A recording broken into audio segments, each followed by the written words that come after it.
Ecclesiastes. We are ready.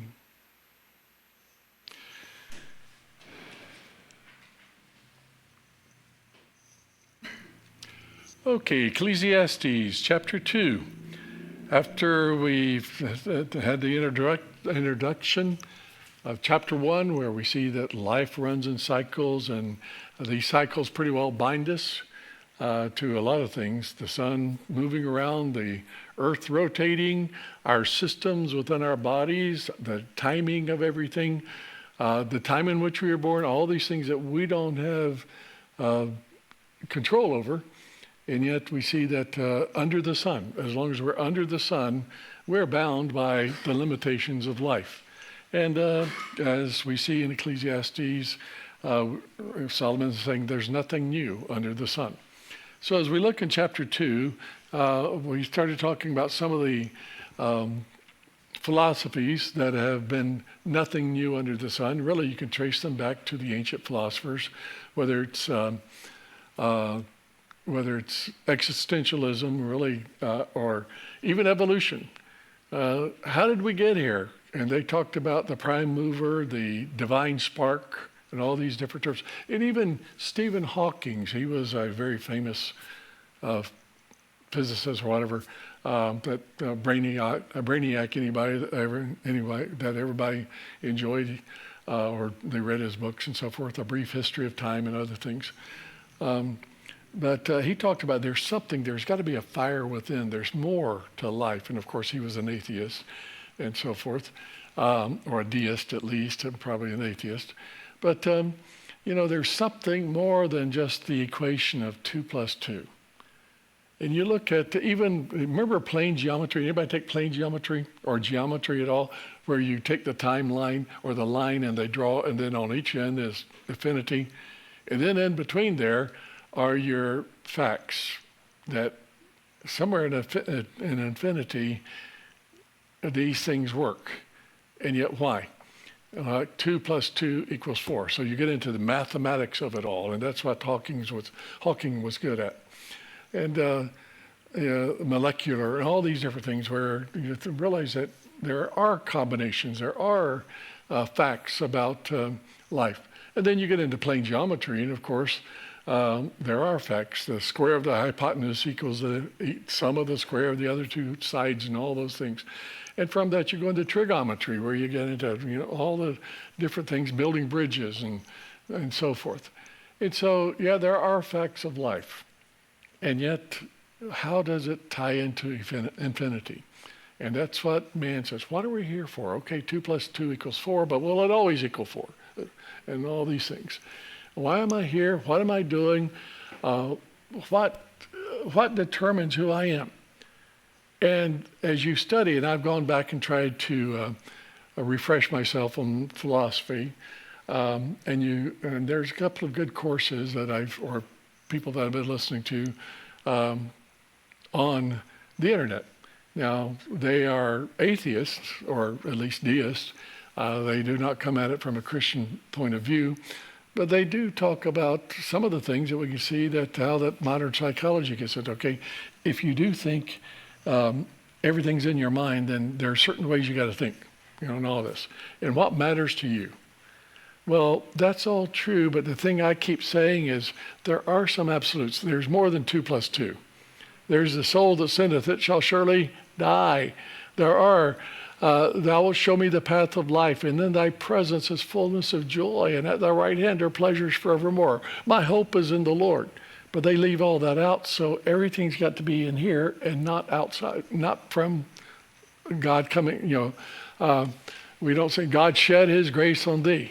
Well, no, we were just a mistake that a human experience or whatever.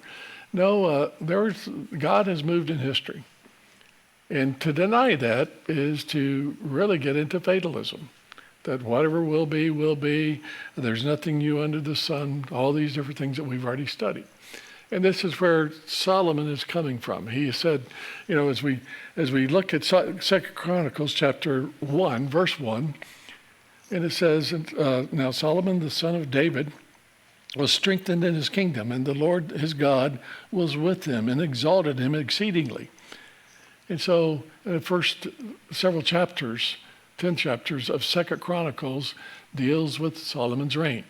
And it goes into all the, not all, but it gives us a great summation of all the riches that he had and the wisdom and the fame and the proverbs. And it goes into his horses and chariots and wives and temple and gold and silver and ships that went around the world, or at least probably as we think as far as China, and came back up to the Gulf of Aqaba or whatever.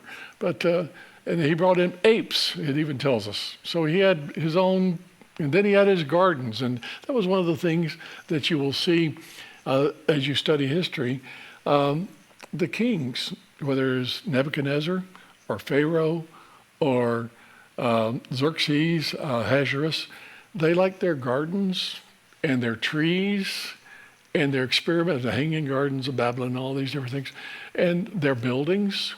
These were things that were symbols of wealth as well as intelligence. And so Solomon had it all, and he had it better than all of them. And yet and the one thing that Solomon had that Nebuchadnezzar didn't have, and Nebuchadnezzar had to earn it himself, was peace. What we mean by that is his dad had taken care of everything, and he had all the temple materials and everything ready for the temple to be built. He had all the contracts lined up. He had the labor ready, and it spends, the Bible spends a couple of chapters on telling us what David had ready for the temple. So Solomon came into his reign with a golden spoon in his mouth, or whatever, if you want to say that. And so he had everything. He had peace.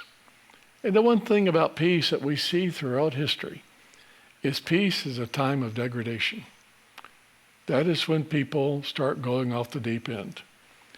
During the reign of Bloody Mary and Queen Mary and all the fighting going back and forth, it is said that many people were willing to die and did go to their deaths, burned at the stake slowly and other things, for their faith.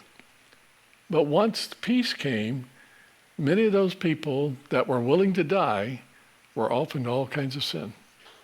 Isn't it interesting how that is about us? We need challenges. We need something that keeps us together.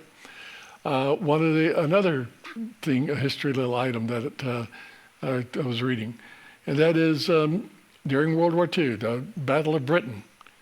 There were a lot of people that were in insane asylums and and other places that whenever they needed sandbags and all that to shore up all the buildings and take care of the bombing, many of those people, a great percentage of them, were instantly healed. They had something bigger to live for than themselves.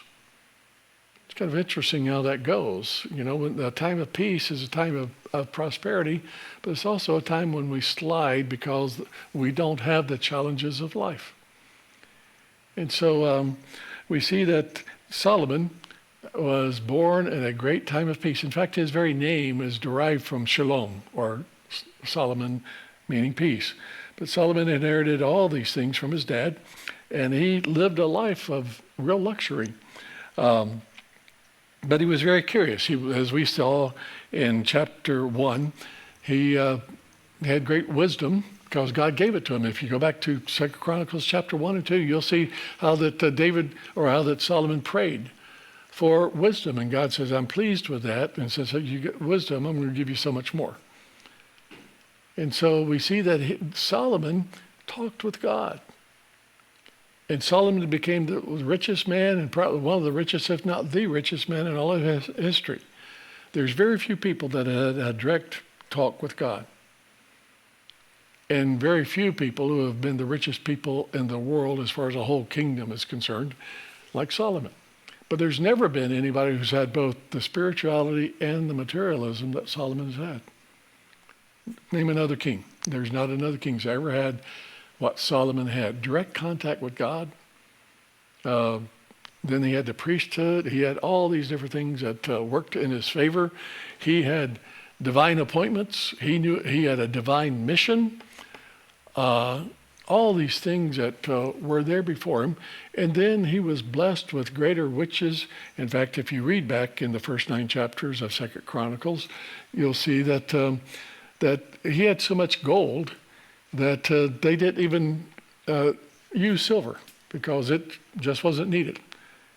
And yet within 5 years after Solomon's death, we know that the king of Egypt, now remember Solomon was one of the first, not the first, but the second or third, fourth, fifth woman that he married was the Pharaoh's daughter.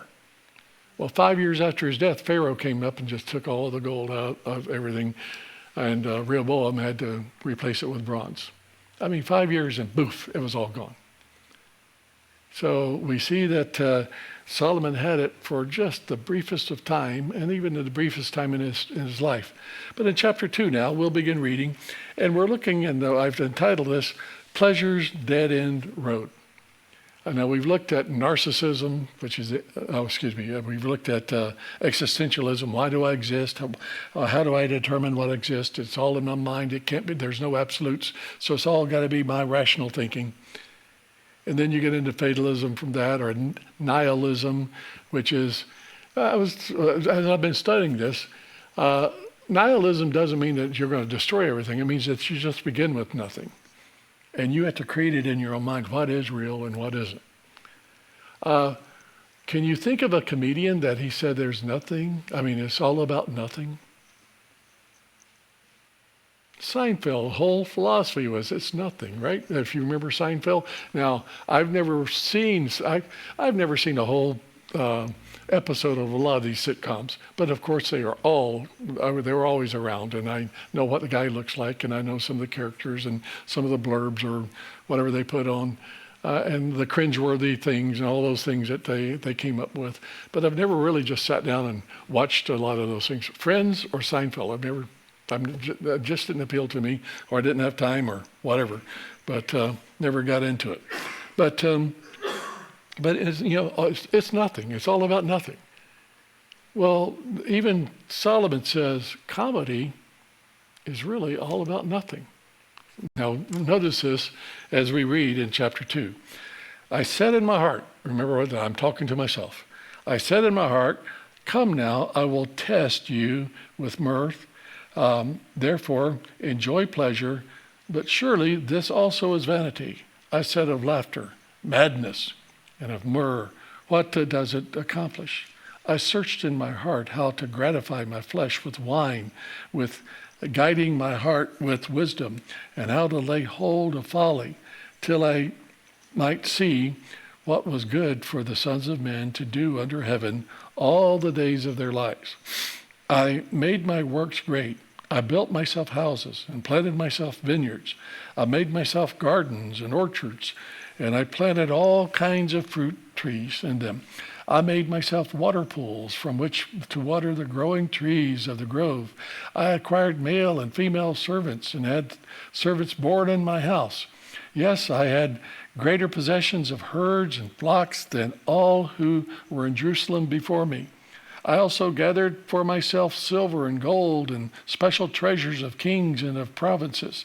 I acquired male and female singers and delights of the sons of men and musical instruments of all kinds.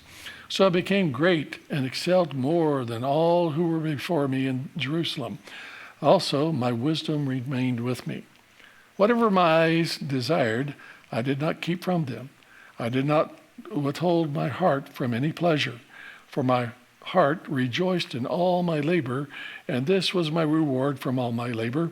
Then I looked on all the works that my hands had done, and on the labor which I had toiled, and indeed all was vanity and grasping of wind. There was no profit under the sun. And as we did a word study on that word profit back a couple of weeks ago, there was no advantage. There was nothing. Now here he is. He says, I'm testing. And this test, notice that's the key word there in verse 1. I'm going to test this. Now, obviously, Solomon, he's later on in his reign, probably after the first 10 years. It took him 10 to 15 years to build a temple and palaces and all that. And he started coasting like his father did. His father got into moral trouble. But now all of a sudden he's saying, is this all? Well, what do I do next? And then the attractions of the world he started seeing things that, boy, that sure looks nice. Try it, you'll like it. And I want to, as we said earlier, money can't buy happiness, but I want to find out that money can't find happiness. They tell me, and I've even written proverbs about how that you're supposed to be moral and all this stuff, but I want to find out, really, is it that bad? So it's a round robin type of, we call that rationalism.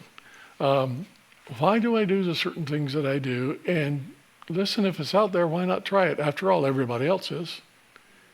And, you get into, well, I'll try it, and this is his rationale. I see all these people working, and look how privileged I am.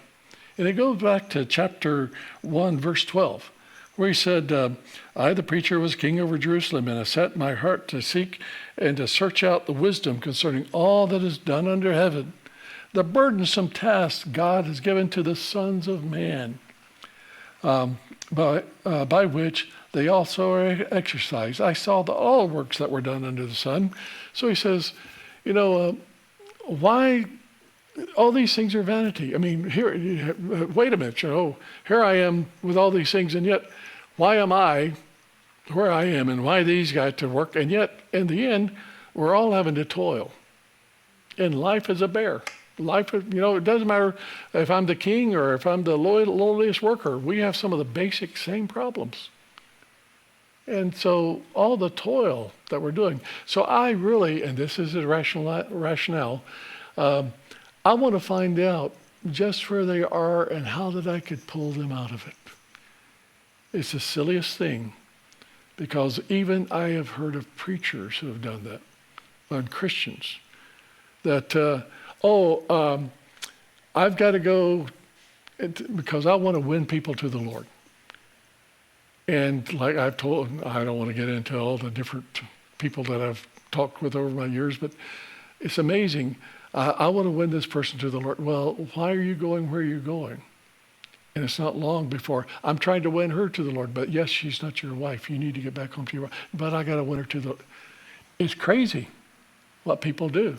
And it's all for rational. I mean, and man is desperately wicked. And how could he even know himself? And and I've talked to guys before, and I said, I'm going to help you out of this situation.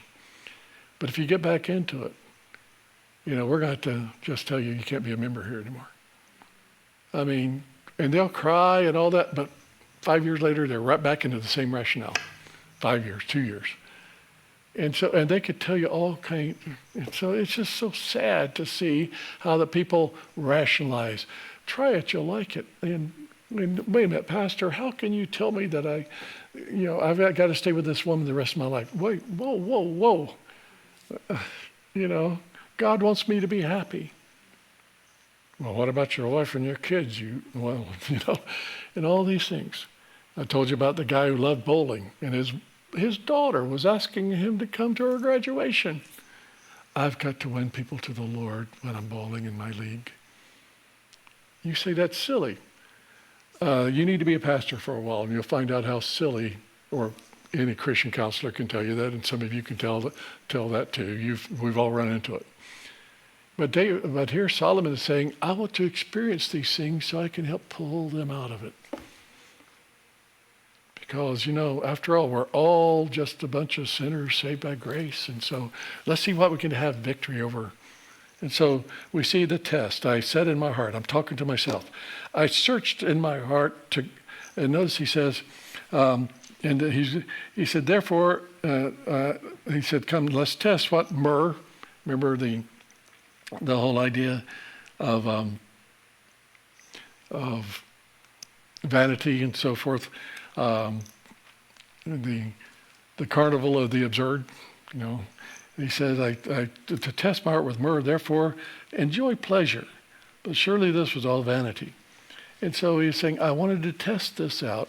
And the reason I want to test it out is in verse 3, I searched my heart how to gratify my flesh with wine. So he said, of course, I want a stimulant. Now I wanted laughter. I wanted a stimulant. And Actually, this is verse 2.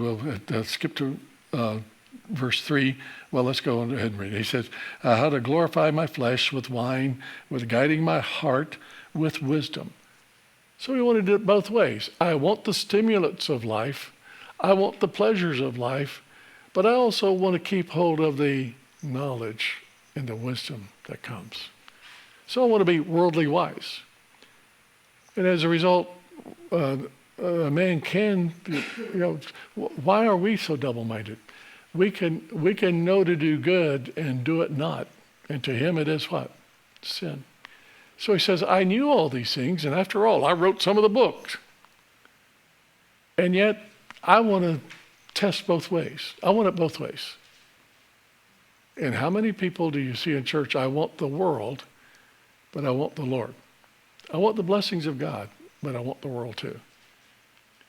And time after time, we see people, and most of us have to battle to keep the world out of our lives, but we have to do it consciously so that we love not the world and neither the things that are in the world. For all that is in the world, the lust of the eyes, the lust of the flesh, and the pride of life are all of the world, and the love of the Father is not in him, but that's the case. So obviously Solomon had lost his love for God. He had a mental knowledge of it. He knew what was right from wrong, but he wanted to test what else was out there. And there's a way that seems right unto man, but what is it? The ways of death. And so we see that he's wanting to test and have it both ways. But I have found, and you have found, that if you walk with the Lord, you can't have it both ways. It's got to be either the Lord, he that is not for me is against me. And so if you love me, you will keep my commandments. And we go on and on.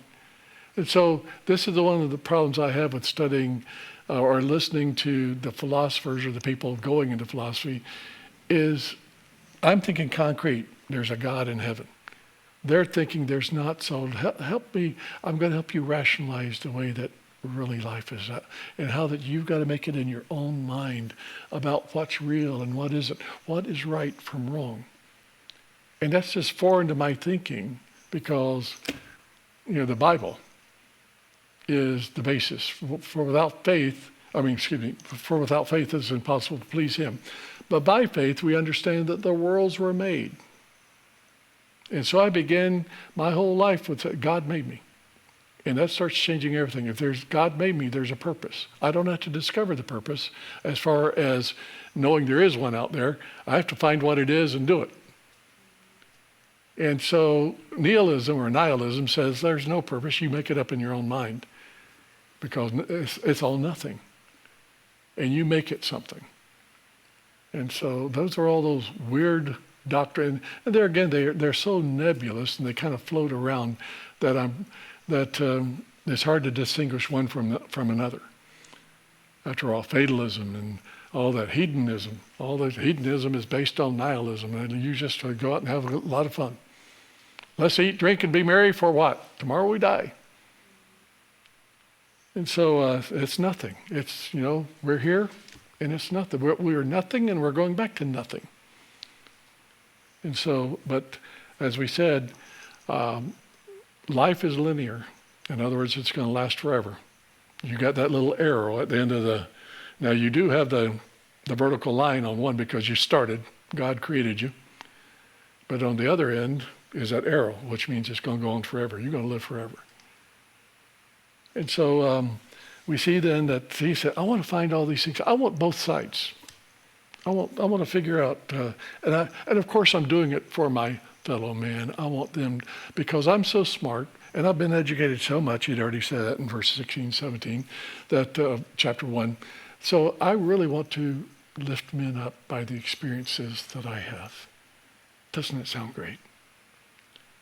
And so we see that till I might see the sons of men, this is self-deception, and all these things. So we see the test, then we see the quest. And we begin back in verse 2. He said of laughter and madness. He said, I really had all my entertainers. I had my comedians. Isn't it interesting how many people are trying to get their jollies out of comedy today?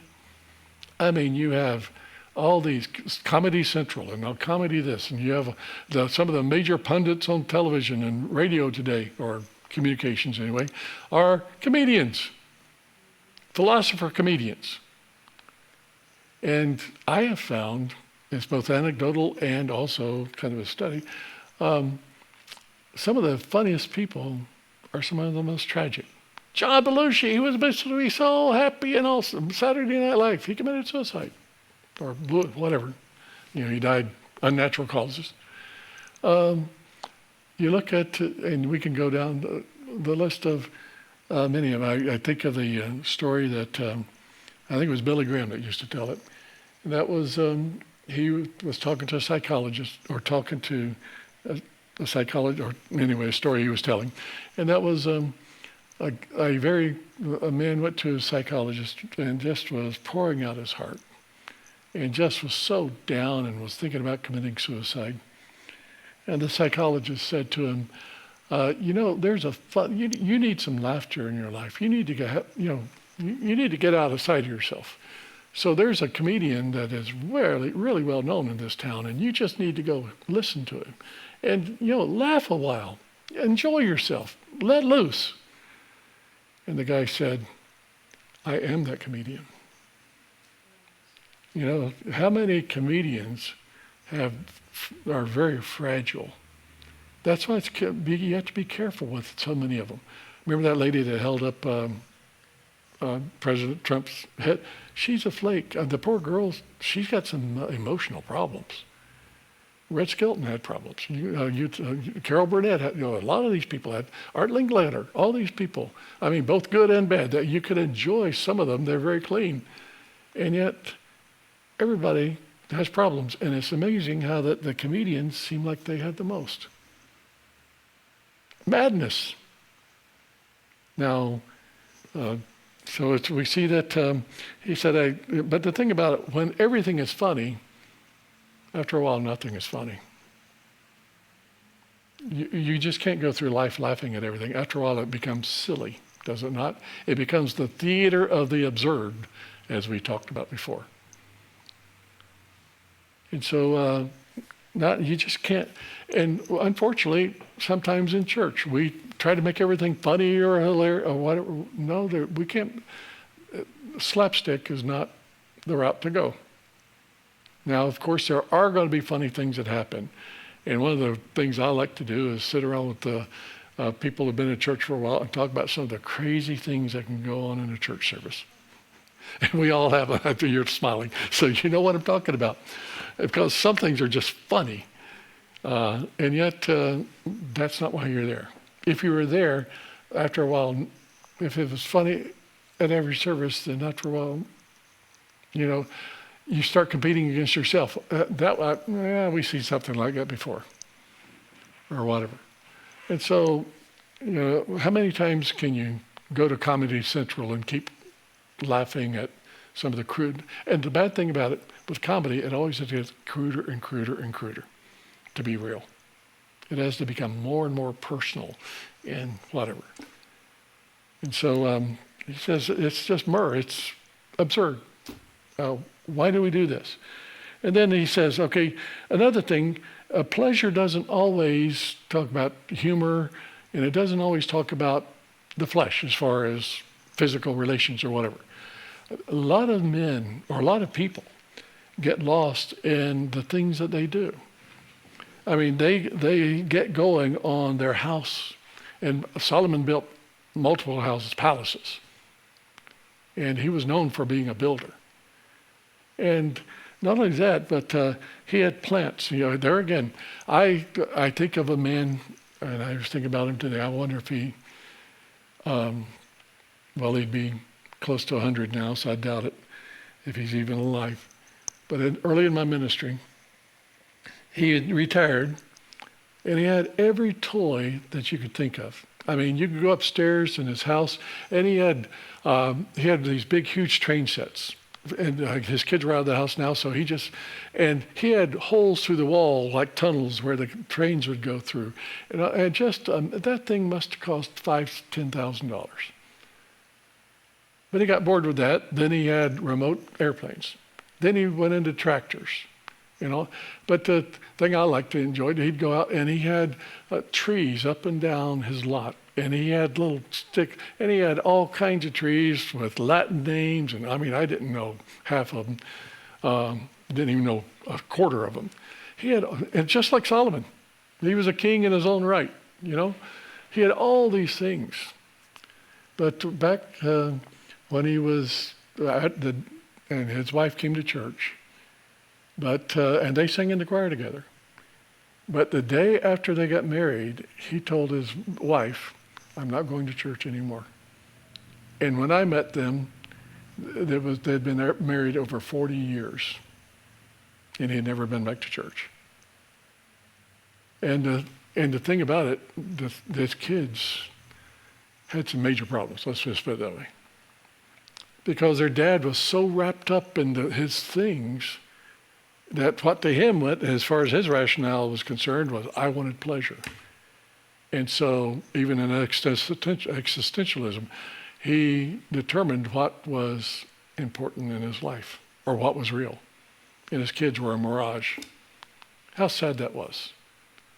And I still think of a couple of his kids talking to me.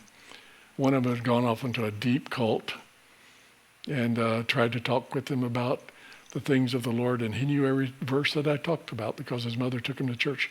But he was off into things, it gets deep, and it gets profound, and it gets to the point where you say, Lord, why am I even in ministry if things like this happen, and I can't pull them out? Now, fortunately, I can't do anything. God has to do it. But the great thing about the ministry is what keeps you going is when God pulls them out, And those are you can look back and say, look what God's done here and what there. But every person has to,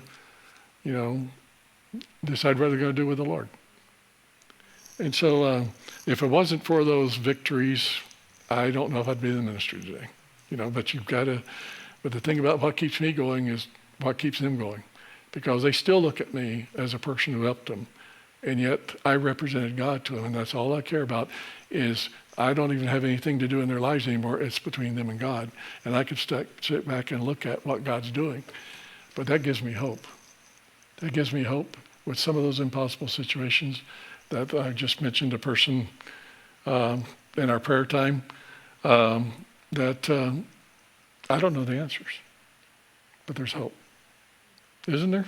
And so I really don't know how much I can help without God doing more. And so there again, it's got to be outside of me. If it's, without me, ye can do nothing. So it's not all within my mind. If it's all within my mind, you people are in a lot of trouble. Because, even with Solomon, he realized the limitation of his mind. He was one of the most brilliant men who's ever lived. But at this time, he is saying myrrh and so forth. I built all these great works, houses. I planted myself vineyards. I made myself gardens and orchards. I planted all kinds of fruit trees in them. I made myself water pools. And that's one of the things that's archaeologists. He had these water pools. And they filled millions of gallons of water because Jerusalem wasn't on a river or anything. And so they had to figure out how to get the water from the mountains and everything.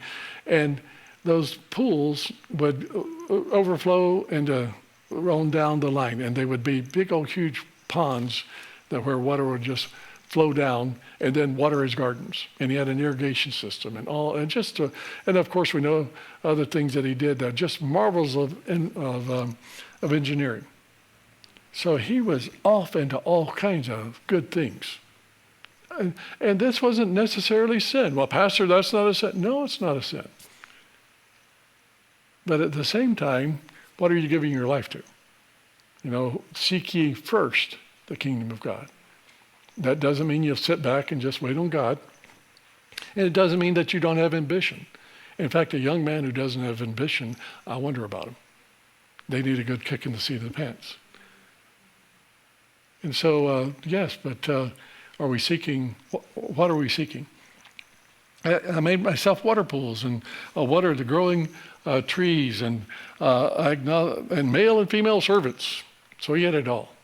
Now you think about it today. We don't have the male and female servants, and we don't have thousands of wives and silver and gold.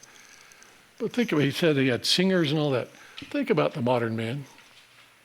We have things that rival Solomon in our houses.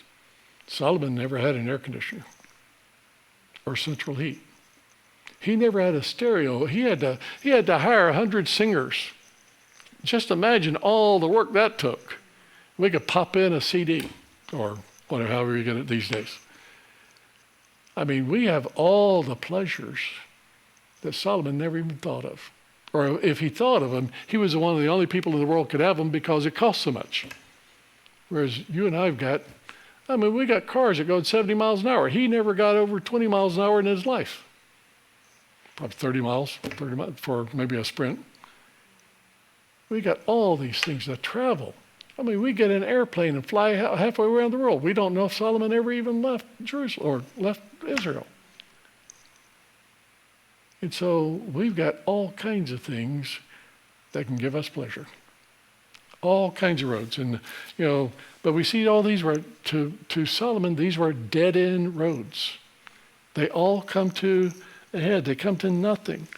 And he says, notice in verse 10, he says, whatever my eyes desired, I did not keep from them. I did not withhold my heart from pleasure, for my heart rejoiced in my labor. I really enjoyed doing the work. But after the work was over, I'm saying, what's next? I got bored. I was wanting something else. Isn't that true in life? When you're a kid, you can't wait. Boy, if my parents were just rich enough, I'd have that big candy bar. But how many candy bars do you eat before you get sick of candy bars? Oh, if I could just have that sweater like the popular kid in school does. And now it's molding. One of the things that I really wanted in my life was I was determined I was going to make the varsity football team. I was 6'4", as tall as I am now, and I weighed 156 pounds. They called me Spider. And I was slow. As far as big feet and all that. But I would not give up. I had my uncle say, they're going to cut you down and all this stuff. So everybody discouraged me, but it just made me madder.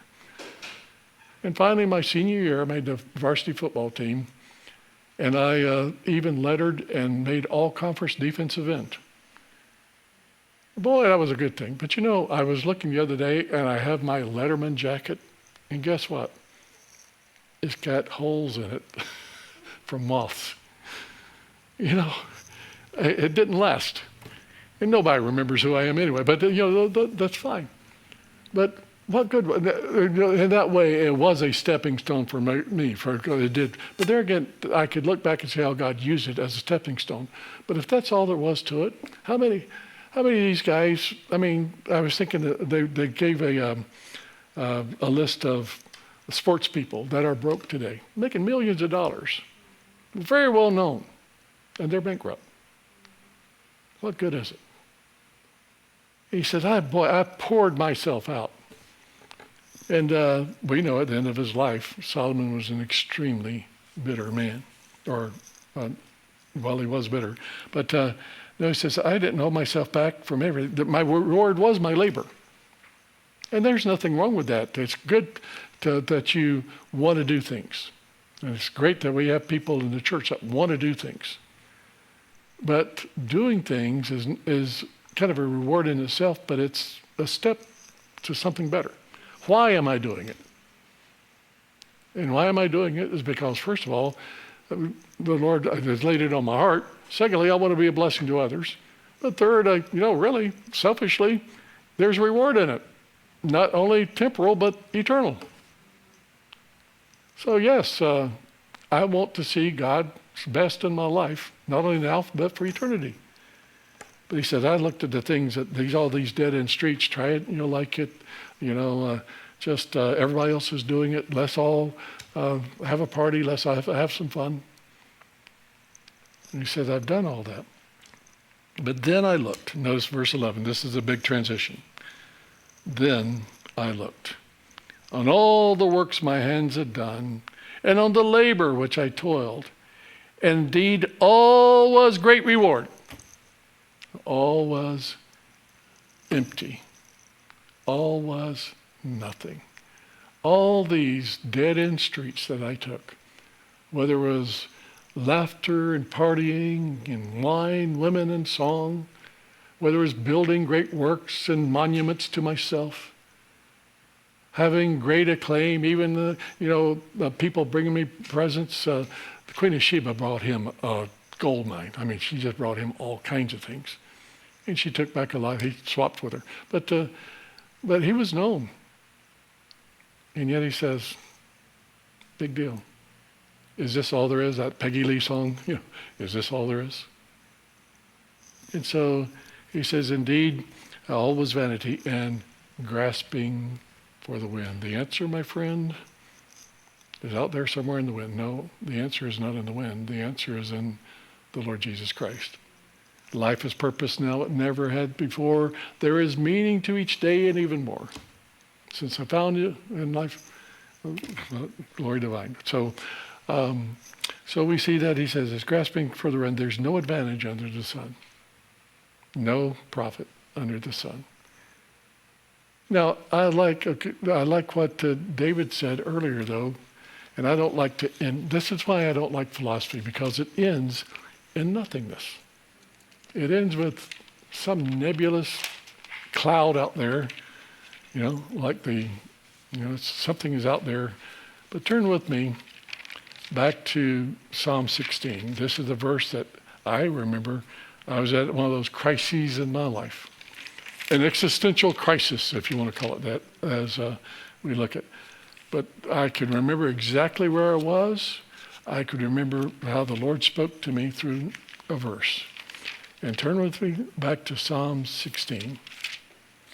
Psalm 16. I could tell you, I was on the interchange or the cloverleaf from 75 to 85 in Atlanta, Georgia. And I would really I'd had 2 or 3 years of just real turmoil in my life. My mother had died. There were all kinds of other things that had happened. There was some real conflict. There were some major decisions I was having to make. And it seemed like everything was just, kaput in my life. And there I was 21 years old at the time. But I liked Psalm 16, verse 11. Thou wilt show me the path of life. In thy presence is fullness of joy, and at thy right hand are pleasures. How long? Permanently, forevermore. So it's not temporal. It's not vain. For as much as ye know that your labor is not in vain in the Lord. And so I just can't, I have trouble with philosophy because it's just out there. I think in the concrete. I don't want to think in the abstract. But that will show me, and of course I read it. It says a different way in the New King James, or it says the U's and yours rather than the dice. But I remember, and it still means a lot to me, so in thy presence is fullness of joy. And at thy right hand are pleasures forevermore. Not as the world sees them at times. But I think, the things that God teaches us during all those times, that was a time of turmoil. There was a guy named Robert Browning Hamilton. He was named after Robert Browning. He was an Englishman. Back in the 1800s, he says, I walked a mile with pleasure. She chatted all the way, but left me none the wiser for all she had to say. I walked a mile with sorrow, and ne'er a word said she, but oh, the things I learned from her when sorrow walked with me. You learn a lot more by the trials of life than you do by the pleasures. Okay, questions or comments you might have?